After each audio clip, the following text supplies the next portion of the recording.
What's up, good people? Another episode of the All Go podcast. This one will be a relatively quick video, but want to talk about the Hall of Fame and specifically wide receivers in the Hall of Fame.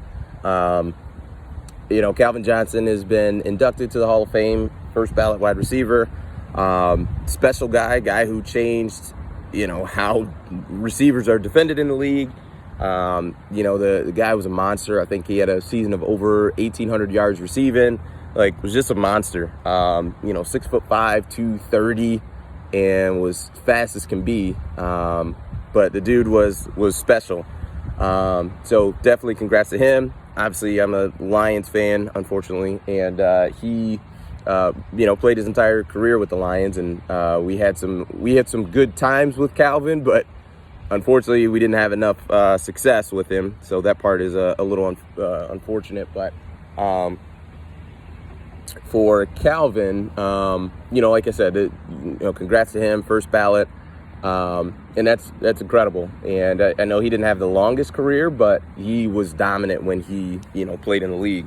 But I wanted to talk about mainly just the Hall of Fame and how just goofy it is. Because, I'll never change my mindset of this statement.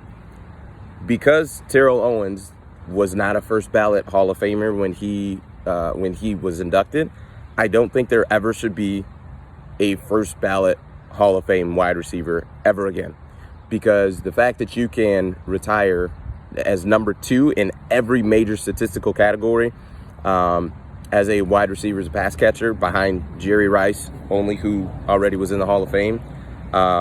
If you can retire as number 2 in every category, behind only Jerry Rice, who is widely considered the best wide receiver ever, and you're not a first ballot Hall of Famer, there should never be a first ballot guy. I truly believe that. Larry Fitzgerald is coming up on retiring.